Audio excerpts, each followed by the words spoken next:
आज हम भगवत गीता अध्याय 12 भक्ति योग के बारे में जानेंगे। यदि आप भक्ति योग के बारे में सीखना चाहते हैं कि भक्ति योग क्या होता है तो ये वीडियो आपके लिए है। चलिए जानते हैं भक्ति योग क्या होता है।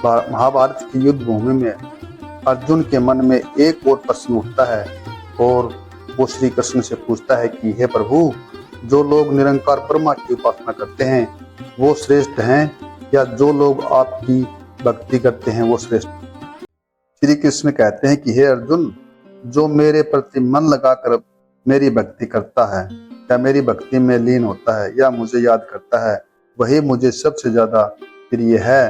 परंतु निरंकार उपासना बहुत कठिन है, लेकिन साकार भक्ति सरल और हृदय को छू लेने वाली होती है।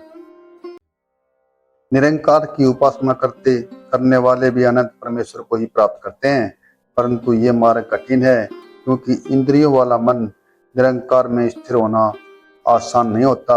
यानी कि इंद्रियों को बस में करके उपासना करना बहुत कठिन है।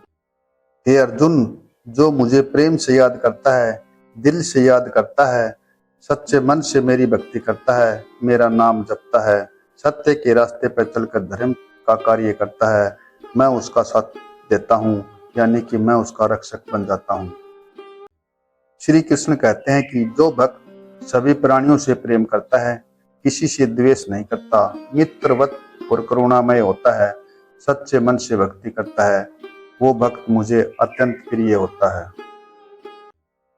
श्री कृष्ण कहते हैं कि जो भक्त सुख दुख लाभ हानि सम्मान अपमान सभी परिस्थितियों में समान रहता है, अडिग रहता है, ऐसा भक्त मुझे बहुत पसंद है और मैं उसे कभी अकेला नहीं छोड़ता, यानी कि मैं उसके साथ रहता हूँ। भगवान कहते हैं कि यदि तुम निरंकार की साधना नहीं कर सकते कोई बात नहीं, तुम केवल सत्य व धर्म के मार्ग पर चलकर मेरे लिए मेरे स्मरण में अपने कर्तव्यों का पालन करो, यही सर्वोत्तम भक्ति है। श्री कृष्ण कहते हैं कि हे अर्जुन, मुझसे मन लगाकर मुझे याद करके सत्य व धर्म के साथ भक्ति के मार्ग पर चलो, ऐसा करने से तुम मुझे अवश्य प्राप्त कर सकते हो, यानी पा सकते हो। यही भक्ति योग का सार है। श्री भगवत गीता का यह संदेश केवल अर्जुन के लिए नहीं बल्कि सारे संसार के लिए है, हम सब के लिए है। भक्ति केवल पूजा में नहीं बल्कि दूसरों की सेवा प्रेम निष्ठा और सहयोग में भी है। एक सच्चा भक्त भगवान को हर जगह हर समय हर क्षण हर इंसान हर प्राणी में देखता है, वो ही सच्चा भक्त होता है और सच्चा भक्त कभी भगवान से दूर नहीं हो सकता।